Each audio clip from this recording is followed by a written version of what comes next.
Мамуля, тезірек айтшы, менің бір минутта уақытым жоқ. Соны жұбатам деп. Мамуля, менің костюмді түтеп қойдың ба? Иә. Жоқ. Есімнен шығып кетіпті. Бүлдіріп алдым. Бүлдіріп алдым? Күйдіргені қалай? Есімнен шығып кетіпті.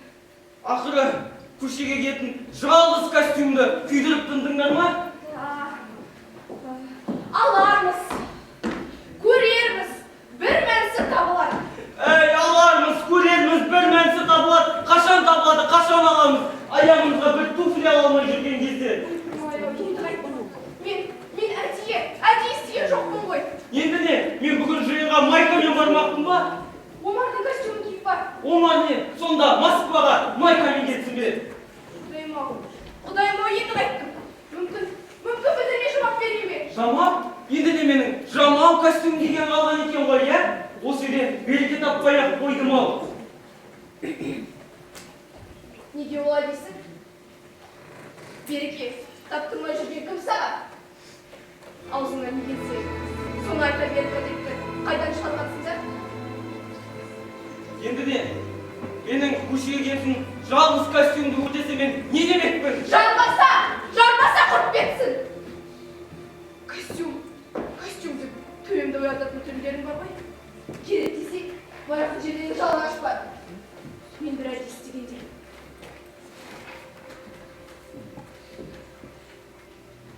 Осылар ренжімесін, осылар қабақтары шықпасын деп жан құлағым жастыққа тимей жүргенде. Естір сөзім осы ма? Далада ренжіпкесіңдер, маған зіркілдейсіңдер, ашуан кесіңдер, маған еркелейсіңдер, ал мен ше? Кімге еркелейім, кімге ұрсам? Мен де адаммын ғой. Көңіл жұрту, маза жұртуда оңай болған ба сендерге? Ал кел, басың алған жаға кел.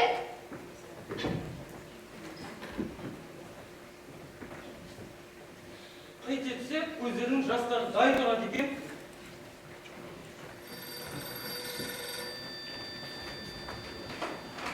Дада, алло, Кама, қазір келем.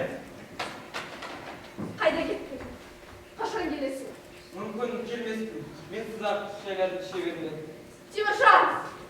Теміржан! Төбелесте аулақ жүрші.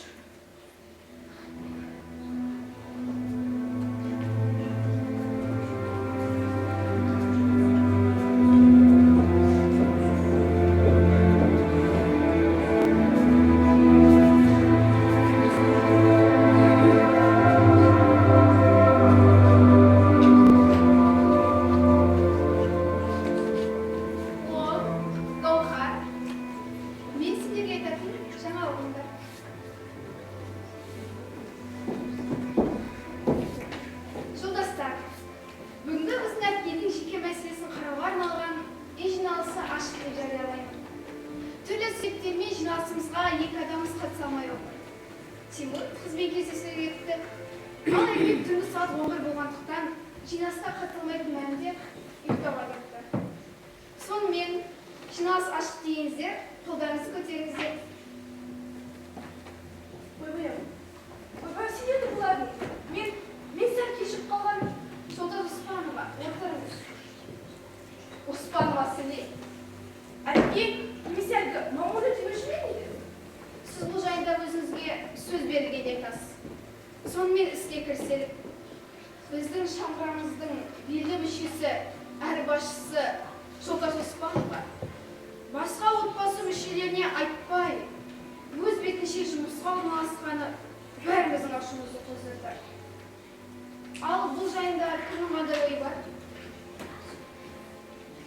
Мен Қабылжай апайды ертеңгі жұмыс күнімен құттықтаймын. Бірақ бізге айтпағанына үміт беремін. Сен дейміз? Ғылыми тұрғыдан қарағанда әрбір адам өз қоғамына қай жағынан қосылады. Өйткені қоғам адам ойын жемісі. Сол еңбекпен ой еңбегінің айырмашылық қосылып, еңбекті творчествоға шығаруға қалыптасып келе жатқан жаңа психологияны ұсынды. Сіз халық университетінде лекция оқып тұрған жоқсыз. Сондықтан нақты сөйлеңіз. Ғылымға негізделмеген дәлел әлсіз болады. Сондықтан сіздерге түсініктірек болсын деп. Әйтеуір, тезірек айтып қалшы. Бұл кісінің жұмысқа орналасу заңды, бірақ өзі үшін тым күтпеген жай. айтқанда шығын көп те кірі аз деген сөз. Бұл кісі финанс саласына ескеріп, ұлттық табысқа өз үлесін қосуды ойлаған. Ал бұл кісінің әйтеуір бір кезде қоғам өміріне араласу тиіс екенін ескеріп, өз басым қарсы екенімді білдіремін. Бұл мәселені өз қабырғамызбен келісіп, кеңірек ойласып, жедел шешім қарастыруымыз керек. Болдың ба әйтеуір? Болдым. Ендеше тезірек отырыңыз. Міне, гәп қайда? Сендер менің жұмысқа кіргенді намыс көріп отыр екенсіңдер ғой. Бұлар дұрыс емес. Жоқ, сіздің кондуктор боламын дегеніңіз бізге ұнамады. Иә, ұнамады. Одан не болушы? Жұмыстың жаманы жоқ. Емек шамыз дейді. Биыл мектепке барады. Анда ұзатылған күтуге бар екен ғой, соған береміз.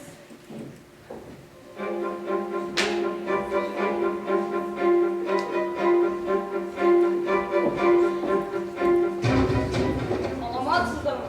Саламатсыздар. Түн жарымда не істеп жүрсіңдер? Төбенің қатты ғой. Тыныштық па? Тыныштық. Алдыңғы ұятқа қалды. Сіздерден кешірім өтінемін. Иә. Айып бізде де бар. Ендеге бұлардың шыққандай болды. Мына қарындасының балалығын кешірдер. Үйенде қылмасындар. Кірінде қазір шай қоямыз. Сізге теңге жұмыс сабағыңыз керек қой. Жұмыссыз-ақ ерте тұрып үйренгенбіз ғой. Жұмыс?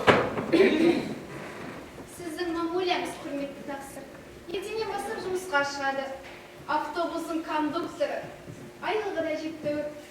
Тұрсын сайын төленіп тұратын ақшасы да бар. Мамуля, бұл рас па? Рас. Ал біз ше? Біз несі? Онда не болушы еді? Біз дегеніміз мен мамуля. Сендердің сөздеріңде берке жоқ қой. Бір нәрсеге бүдіргенен салмысыңдар. Мамуля, мен үйленемін. Үйленген? Иә, үйленемін. Осыған жетіп тұрдым де. Прощай, оружие. Камара. Котенок мой хороший, котенок мой курящий. Наз, дәл қазір қойсаңшы, қалжыңдай тәрбиетім жоқ.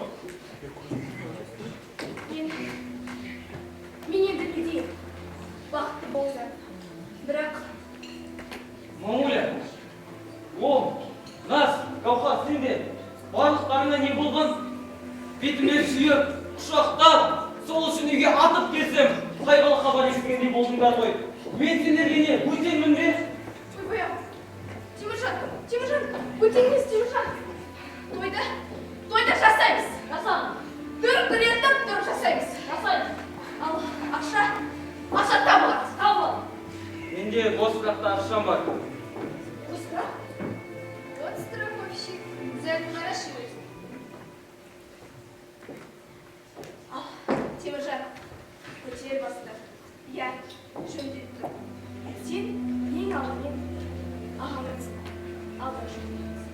Иә, мен де өзім дәл солай ойлап едім, бірақ батылым жетпеді. Рұқсатыңды бересің бе? Енді Теміржан, отбасы деген кішігірім мемлекет. Оны басқару үшін тек қана махаббат жеткіліксіз. Отбасы басшысының ойында мейірімділік, мейірбандық, кешірімділік деген көптеген компоненттер жинақталуы тиіс. Ол сенің рұқсат бермей деген сөзің емес пе? Жоқ, егер осы қасиеттер адам бойында қалыптасқан болса, Қалыптасқан! қалыптасқан ма? Үш айырмас қой. Егер осы қасиеттер адам бойында қалыптасқан болса, мен өз тарапымнан оның өміріне сатуды беремін. Той асықсы емес шығар, иә? Асықсыз емес. 3 күн бар. 3-ақ күн? Сіз ертең жұмысқа шығуыңыз керек қой. Иә, бата. Содан десем бұлардың телефон нөмірі қой. Ой, жарайды. Ертең аздан мен тұрып, барып сұранармын. Сонда ертең автобус кондукторсы жұмыс істейді.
Талқанын тасып шеше байғыз, ол да кетті.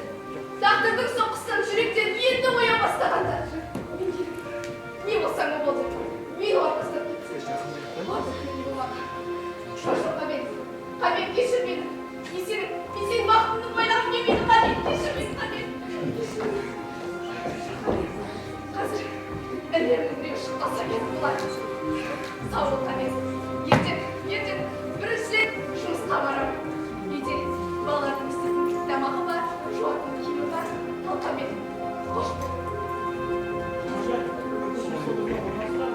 Жоқ, Қабек, егер де жұмысқа сен орналастырсаң, мен саған борышылып қалар едім. Мүмкін әлде де ойламайсың, Жоқ, Қабек. Ал сау бол, Қабек. Қош бол, Қабек. Қош бол.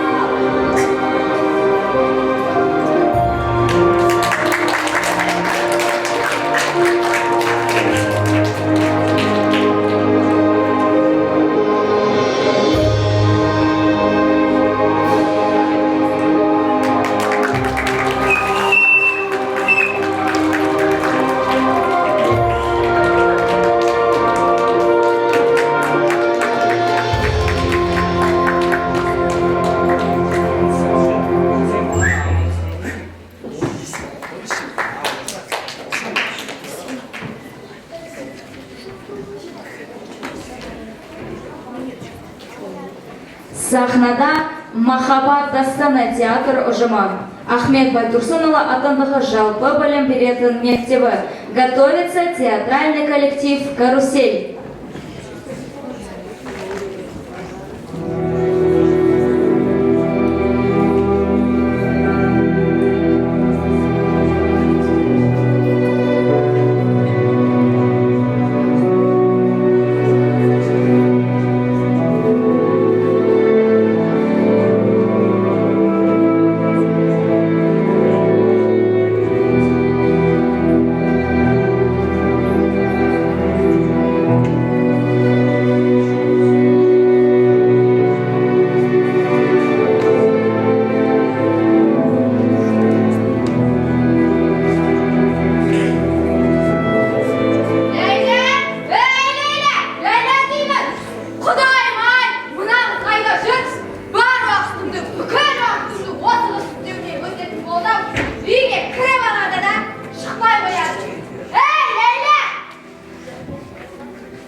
бар екен.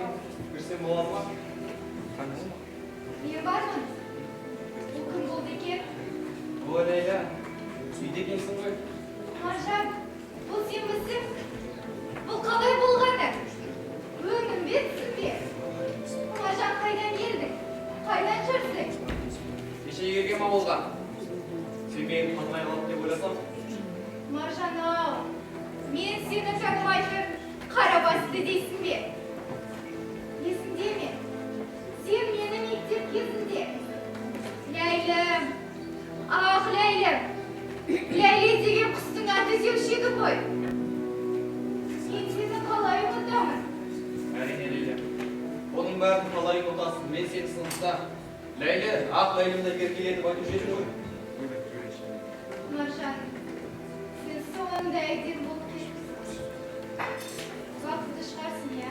Ой, не болды? Неге олай айтасың? Сен де бақыттысың. Сен де әдемісің Лейла. Маржан, ауылыңды сағындың ба? Әрине сағындым. Туған ауыл сағынбайтын адам кемде кем шығар. Осы ауылдың ауасын жұтып, топырағында асыр салудың адам емес пе? Әрине сағындым, ауылымды сағындым. Сені де сағындым Лейла. Шын айтасың ба, Құмар? Айтпақшы, Қаралы төбеде той болмақшы. Соған сен шақайын еткен. Той дейсің бе? Той. Кешір, Құмар. Бірақ мен ол тойға барамын ба, бармаймын ба білмеймін. Неге барсаңшы, көңілің көтеріледі. Сыныптастарыңды көресің, әлде әжеңе сұрап алайын. Құдай-ай, мынау Лейляның дос емес пе? Барып демалшы деп едім ғой саған. Құлыным-ау, кіммен күлкілесіп тұрсың? Апа амансыз ба? Қалыңыз қалай? Ойбай, Құмаржан, бұл сенсің? Айналайын балам, келші бір құшақтайын. Қалың қалай? Не бәрі жақсы, өздеріңіз қалайсыздар? Бір шүкір жақсымыз. Оқуың қалай? Қалаға кетіп қалды ғой. Жағдай жақсы болсын да. Балам-ау, сені бір марқайып қалдың ғой. Өзің не себеппен едің? Ертең Қаралы төбеде той болмақшы. Оны Лейланың шақайын етіп жібересіздер. Ләйла бой жеткен қыз. Өзі білсін, бара ма, бармай ма, өз қалауы. Жарайды апа, онда мен жүрейін. Лейла, кешіп келейін. Барыңыз сендер. Апа, аман сау болыңыз. Жақсы балам, ата-ана. Ойба, Ләйлә, естідің бе? Ауылда той болайын деп жатыр. Я білемін. Есеңіз барасың бе? Білмеймін, апатай. Бармайтын шығармын.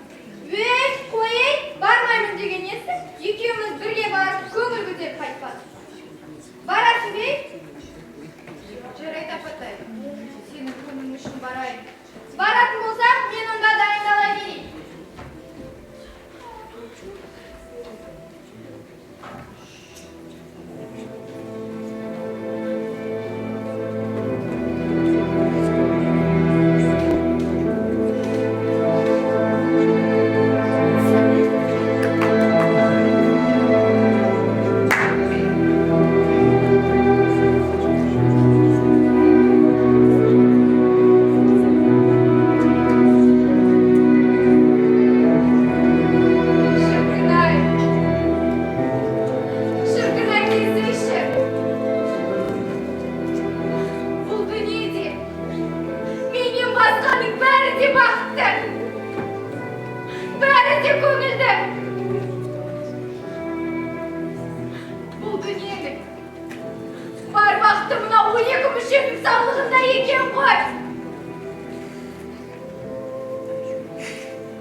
Сүйкімді болғым келеді, жарығай. Білемін, өспеймін. Құдіреті-ау, бұдан басқа мазақ таппағандай, қыздың тағдырын осылай құртқың келді ме? Мен өзіме адам санайды? Неге?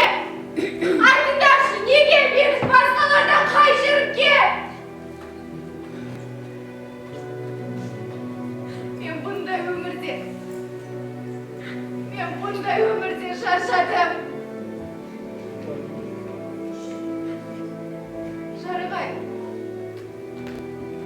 Жарығай, білесің бе?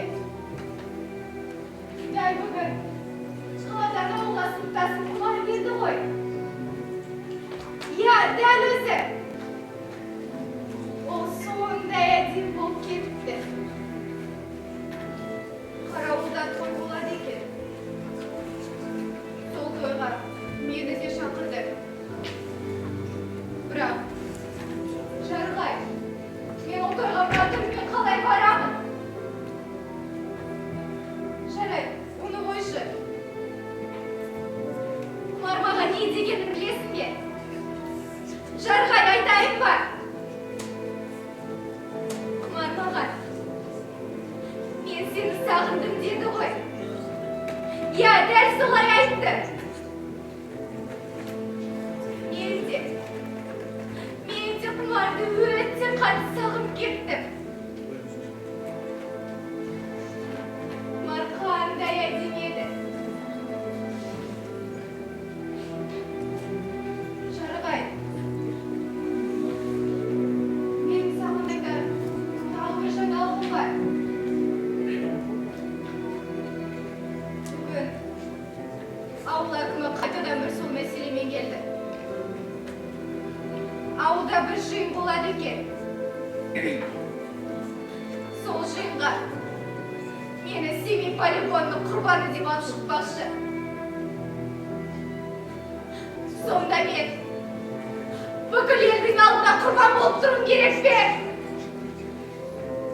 Сонда мен жамандықтың белгісі болып бүкіл елдің алдында тұруым керек пе, Жарығай?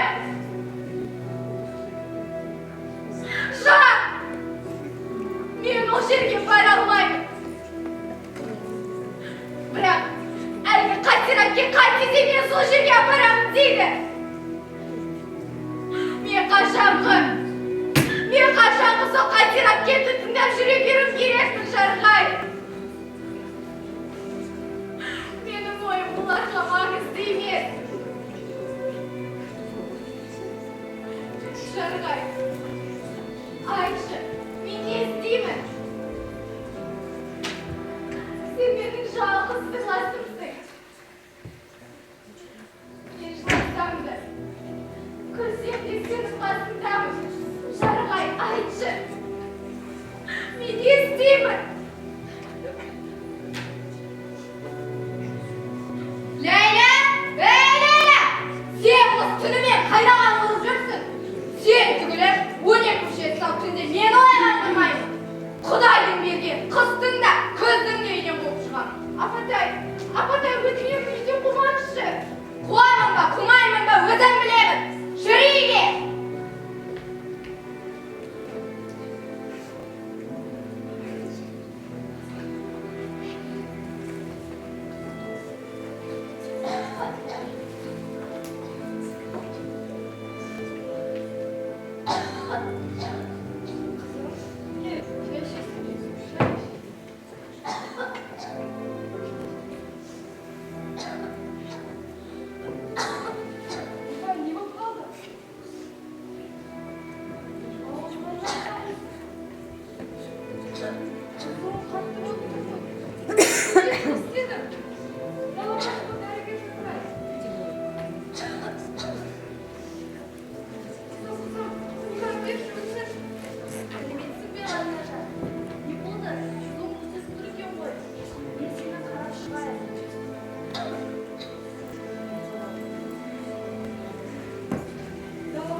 не себеп келе отырғанымыз өзіңе білетін шығар.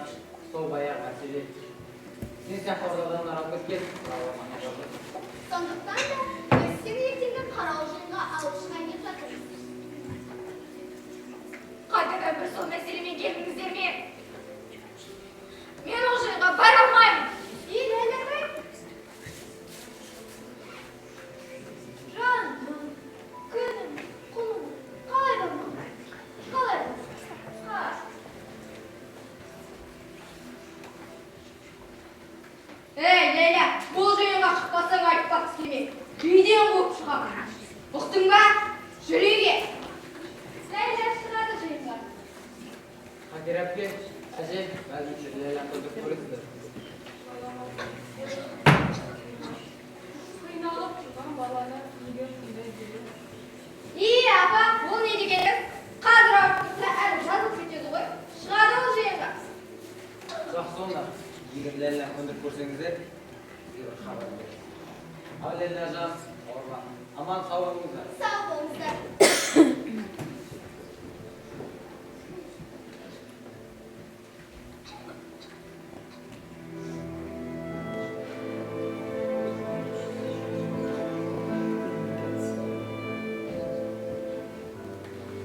О, жалған дүние. Бұл өмірде мен не көрмеп едім? Бар қиыншылықты көріп шықтым ғой. Бұл өмірде менің жалғыз сырласым болған адам. Жарғай сен едің. Жалғыз жақсы көрген адам. Әже, сіз едіңіз ғой. Әже, мен сізді қатты сағынатын боламын. Қош бол, әже. Қош бол, әже. Қош бол, жарық дүние.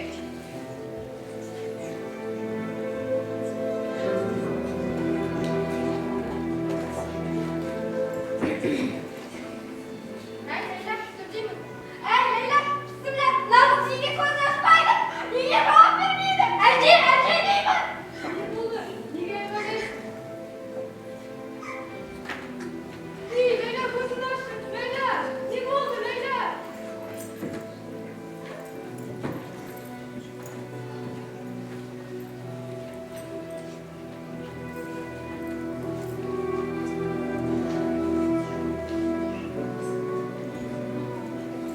Құдайым-ай, қалай бұлай болғаны? Жарығым-ай, бір жарқырап, бір күліп жүре алмадың ғой. Лағнет қылған адамдардың кесірінен қаншама балалар жарым жар болды. Қаншама балалардың тағдырына балта жапты. Ақыры ақырында Ләйлә.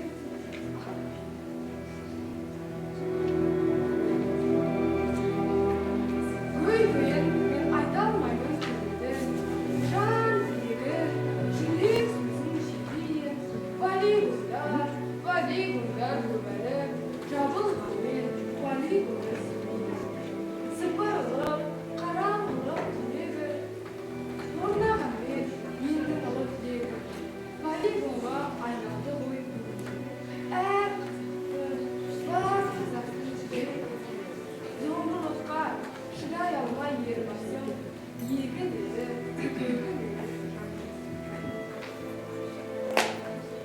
Осы сөзден шықтап денесі. Сұп-сұр болып бара жатқан жер. Сол жауызым кеткінің ұмышында. Сол жауызым кеткінің ұмышында. Қабірдегі өліктерді қозғалып, аунап түсті сүйіп жас хабар. Сол бір сөзден Жалғыз бейіні келген кезде 3 жасқа. Кең далаға кетіппіз атып алып қыспаққа. Аяқ өзге көшіппіз мысқа ие болып. Қарауылым қалыпты дүркілдіктер дүре болып тақырдалып.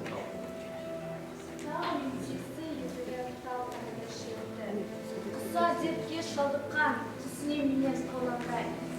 Сүйікті жыршан жұртқа, сөйтіп бопты сырмаңдай, азған өлкем обалай, тозған белгілі. Атым салған жарадай, атылған көл апаны, қайсы бірін айтайын, қара болым, қарт бабам, атымдардың айқайын, жормайды жоқса. Соғыс деген айдаһар, жеті бас көтермес несі жақсы. Түлеп жүрген түрпідей мұң құтылған, мынау ұшқыр заманның есі бар. Сол атымды қанша жыл сынап келген, қайран халқым бәріне шыдап берген. Тауларын аласың, туған жердің, өзендер тартылып бұлақ. Атым апат болмасын бұған күмән, дегеленген тоздырған топырақ.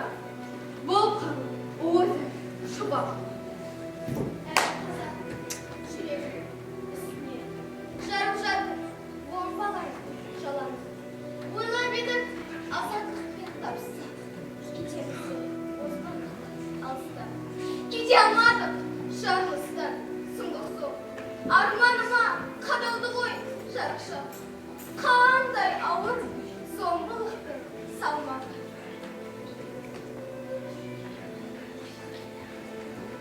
Астан кестен болып түшкәнем. Отыр едім ойлап түрлі көлем. Көктен бәрде, жерден бәрде күңіренген. Шықты кенет, сынақ бомба деген үн. Шықты сол үн, апат күнін ноқтырып. Арман солып, күн қуарып бітті үміт. Жан түршігер үрей жатты сол үнде. Кетті сода, шашым мені түттіріп. Сол бір сөзден су тартылып жанады ел. Ей адамдар, мейірімді бола гөр.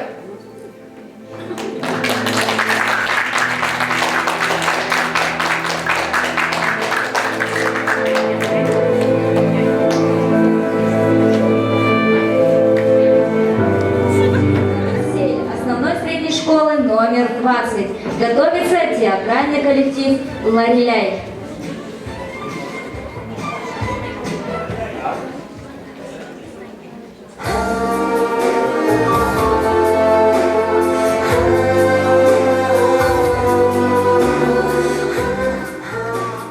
Когда-то в старину поэте он был богат, сына Бог послал ему, несказанного был рад. Вот однажды в это поле поднялся свой табун. Что за диво за такое? Ни один не пес как он. Смотрит барь и замечает, по реке кого ногам волчья шкура подплывает. Барь рукой ее поймал.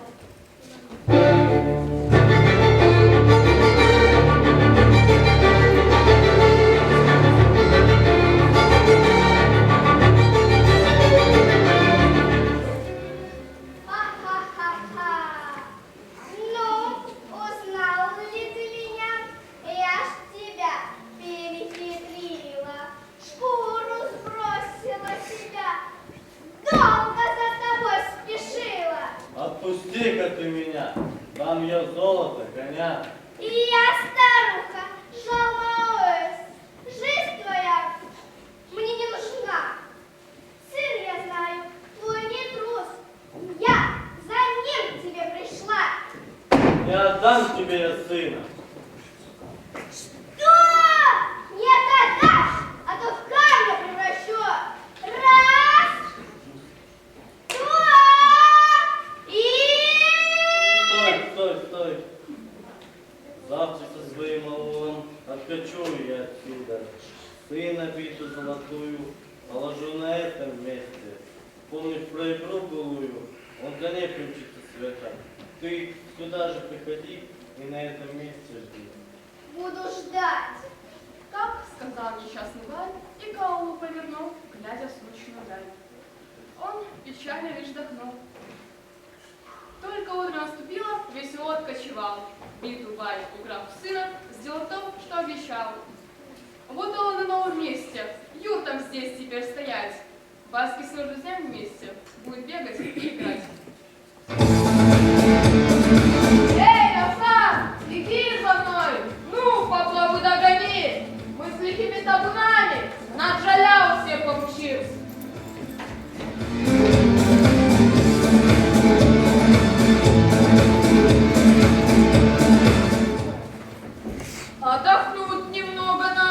В кости будем и играть. Где же Вита золотая? Надо нам спросить у Баев.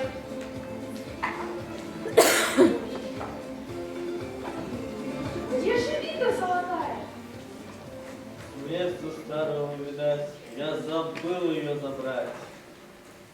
Что ж, пойду-ка я за ней. Прикажу седлать коней. Только где же взять коня? Помаши ты кураком, и уздечка будет звенить. Кто на звон твоей узды отзовется, прибежит. Ты того скорее лови, так судьба твоя будет. Мальчик давно спешит, лихо машет кураком. Громко он уздой звенит и кулак ему летит.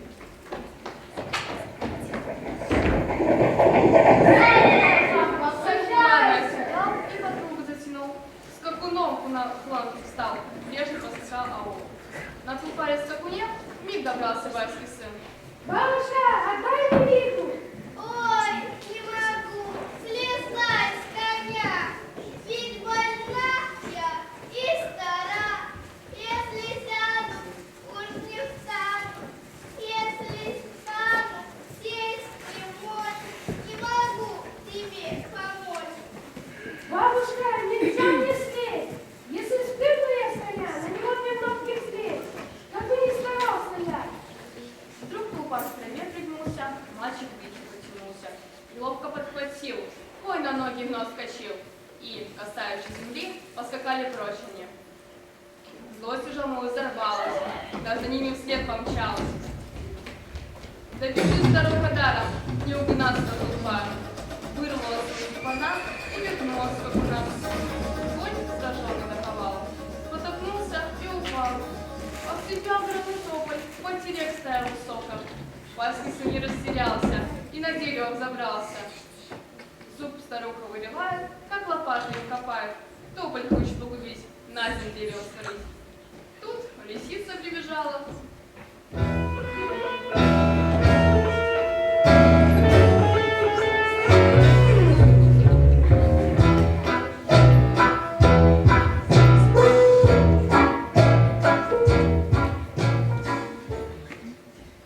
Как я вовремя пришла, бабка зубы выдирает, как лопата им копает.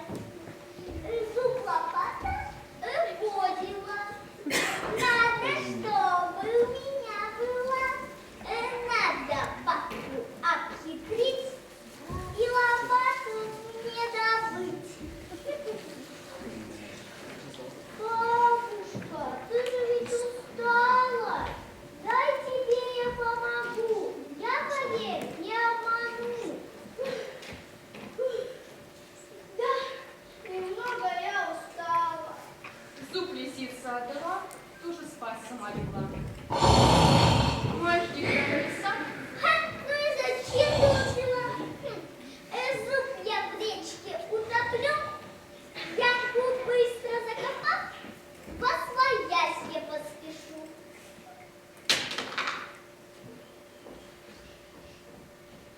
Пока-пока, бабуся. Муа. Вот плутовка обманула. Что ж, придется рыть опять.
сыну дорогому и устраиваю той.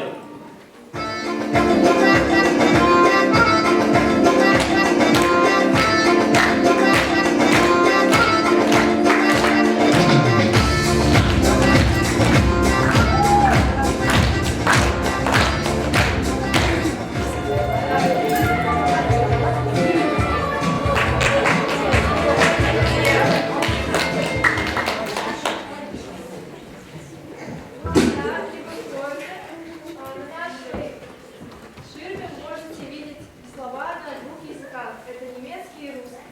Так же, как и реплики наших персонажей живут на двух языках, потому что в нашей стране проживают представители двух этих народов. Давайте приведем некоторые слова. Например, Димаус. Как они переводятся? Мыши. Правильно. Это главные злодеи нашего спектакля. Дальше. Гестер, гости, киндер. Знаете, как Ребенок. дети, правильно. Вот, с некоторыми словами познакомились, а теперь можем начинать.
В некотором царстве, при девятом государстве, все сказки жили в мире и согласии. Но мышиный король украл добро из всех сказок. Он спрятал его в камень в Мышиной горе. Почти все сказочные герои от ужаса разбежались, а те, кто остался, решили спасти сказочный мир.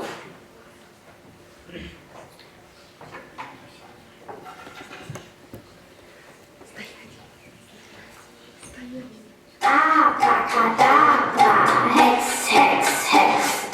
Abracadabra, morgens 6. Morgens früh 6 kommt die kleine Hex. Morgens früh 7 schnappt sie gelbe Rüben. Morgens früh 8 wird Kaffee gemacht. Morgens früh 9 geht sie in die Scheunen. Morgens früh 10 holt sie Holz und Spähen, feuert an 11, kocht dann bis 12.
сказки он и Гутес? Это уже не сказки, а страшные истории, чтобы пугать киндер. А Бармакедер пугать? Чтобы ими командовать. Надо что-то придумать. Подумать поможет Цургу Тенефием.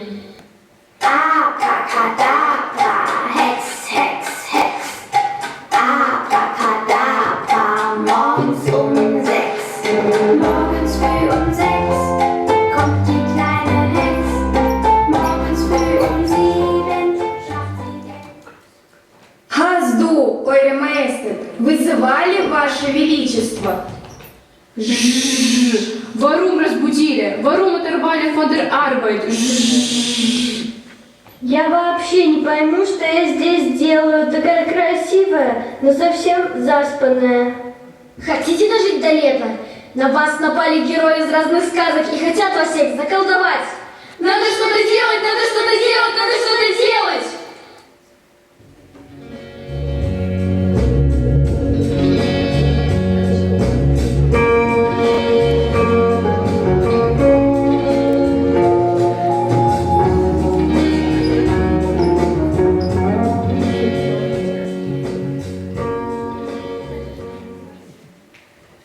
Кикирики, кикирики, кикирики! Гутен Морган, и чего ты так раскричался? Сижу высоко, вижу далеко, к нам идут гесты! Гутен Морген, либо фея, мы пришли за помощью.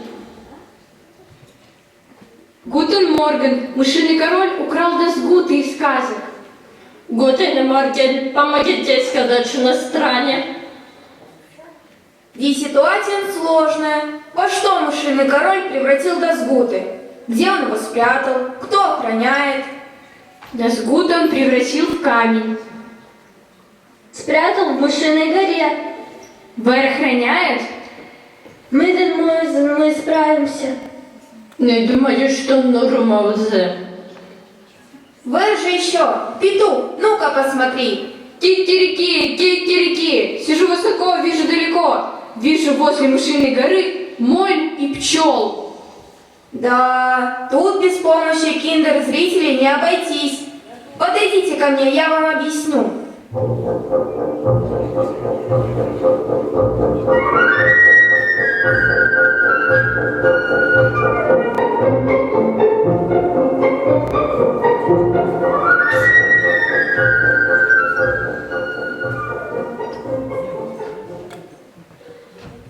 Думаю, надо убежать. Нет, надо напасть первыми. Нет, там крысолов, Раденфенгер. Ух и войско! Герои сказок могут вас победить, если только дети смогут разгадать загадки. А я такие загадки подобрал, что им никогда не справиться.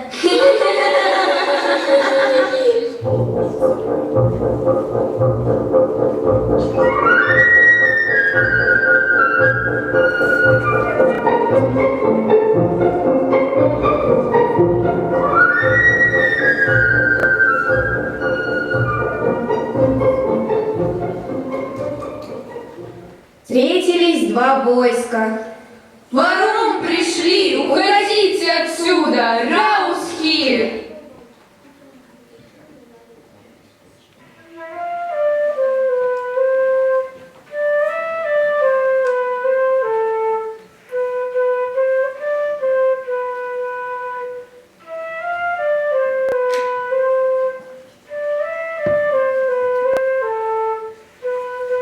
Крысолов Ротенбенгер заиграл на дудочке и хотел увести мышей, но мыши не слушались дудочку. Мы пришли в Фергуте, отдайте его на по-хорошему. Вы нас победите, если только киндер смогут разгадать загадки. Из какой посуды нельзя ничего поесть?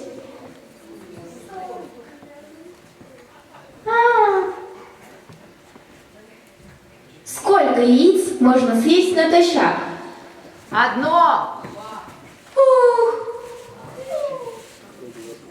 Может ли пингвин назвать себя птицей? Нет. Ах! можно увидеть с закрытыми глазами. О нет! Когда об воду можно поранить руку. Когда она холодная, лед. Ух! Почему деревенские ребята ходят босиком? По земле. О-ля-ля, отгадали. Извините, у меня дела. Мне пора домой. Мое войско разбито, но есть еще я, мышиный король. Вам меня не победить. Попробуйте отгадать мою загадку. Когда гусь стоит на одной ноге, он весит 2 килограмма. Сколько будет весить гусь, если станет на 2 ноги? 2 килограмма! 22. О нет! Ребята, вы отгадали все загадки. Вы освободили добро до сгуты. Сейчас шарик лопнет, так добро возвращается в сказки.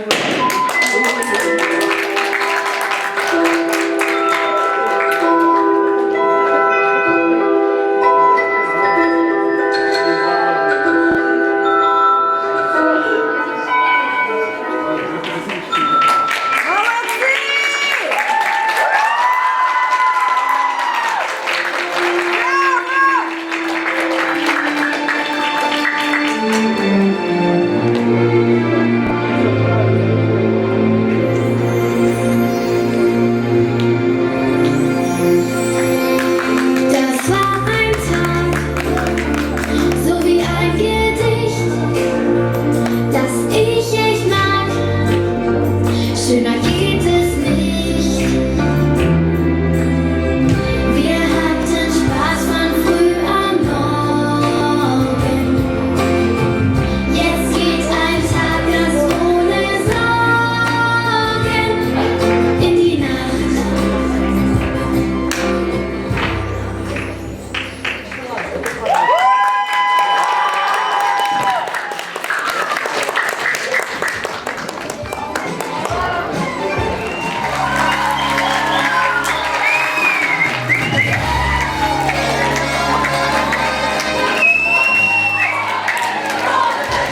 Добрый вечер, дорогие участники! Мы хотим поздравить вас с этим замечательным событием, с вашими выступлениями. Благодарны вам, всем, каждому участнику, каждому артисту и их педагогам. И сейчас слово предоставляется моим коллегам. Здравствуйте, ребята, еще раз. Вы все большие молодцы, талантливые, замечательные, активные, энергичные. Мероприятие прошло очень хорошо, и мы вами гордимся. А теперь перейдем к вручениям сертификатов за активное участие в городском этапе областного фестиваля конкурса детского творчества среди самодеятельных театральных коллективов «Армандо Стар». Итак, за участие получает сертификат «Жаз-актер», общеобразовательная школа имени Баклихан. Пожалуйста, поднимайтесь на сцену за своим сертификатом.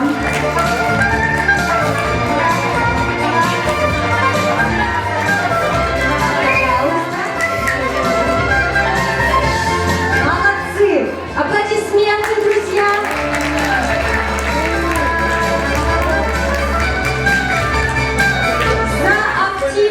Участие в городском областном этапе фестиваля конкурса награждается «Овация» общеобразовательная школа номер 1. Замечательный отрывок «Бяки-буки». Молодцы! Аплодисменты, друзья, аплодисменты!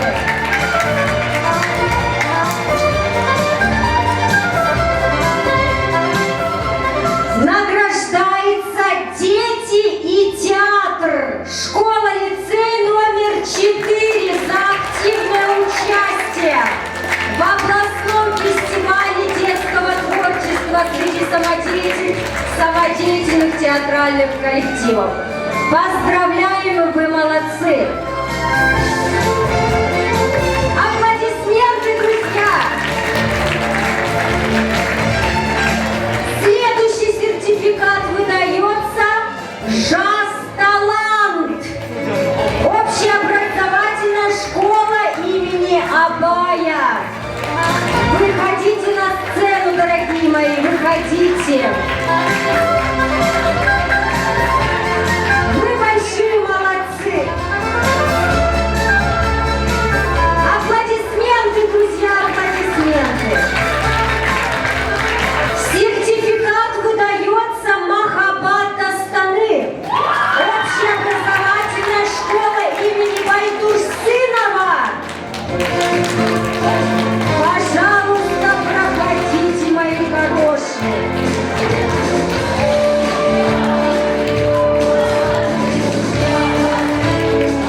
участие на городском этапе областного фестиваля конкурса «Карусель». Основная средняя школа номер 20. Давай, моя хорошая, давай.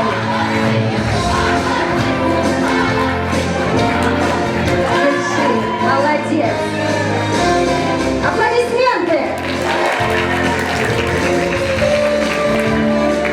А теперь, дорогие друзья, наши номинации. И в номинации «Художественное слово» в городском этапе областного фестиваля конкурса детского творчества среди самодеятельных театральных коллективов «Армандо Стар» награждается «Заря», средняя школа, гимназия номер 5. Талантливые ребята.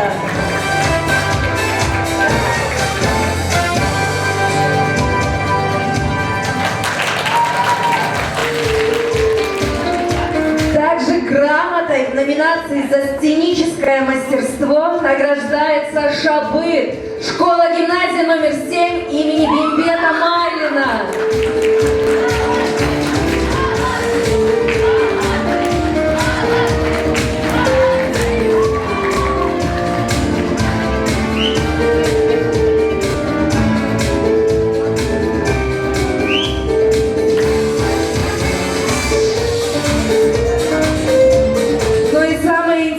Дорогие друзья, грамотой в номинации «Лучшая женская роль» награждается Неязбекова Айдана, общеобразовательная школа номер 13.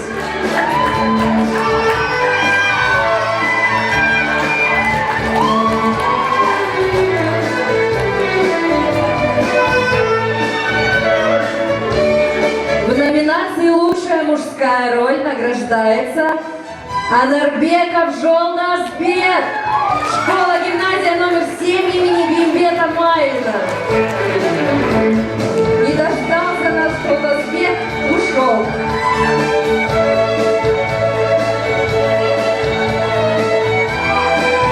И в номинации «Лучшее актерское воплощение образа» награждается Беримбетова Айкен, общеобразовательная школа номер 13.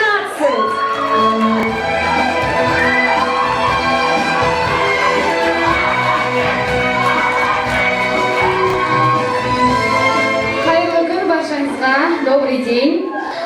Теперь у нас диплом. Диплом лауреат 3-й степени награждается сюрприз. Средняя школа номер 1.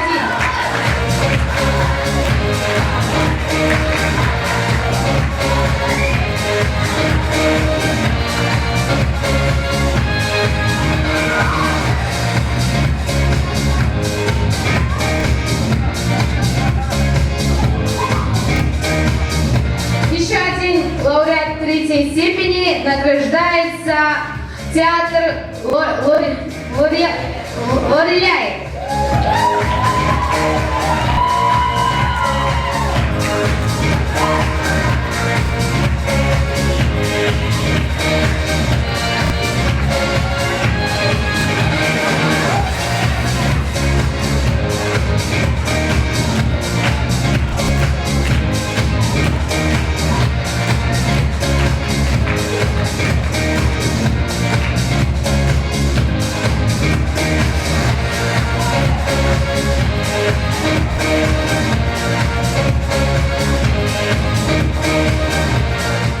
Лауреатом 2-й степени награждается Заря, гимназия номер 5. Проходите к нам, ребята.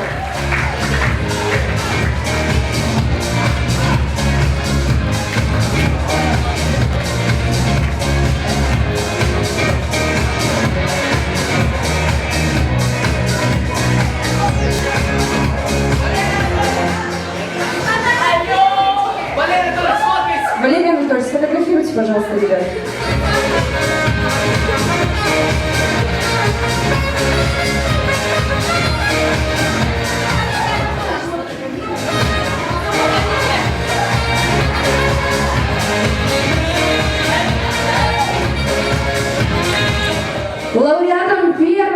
степени награждается Шабыт школа гимназии номер 7 имени Гимета Майнина.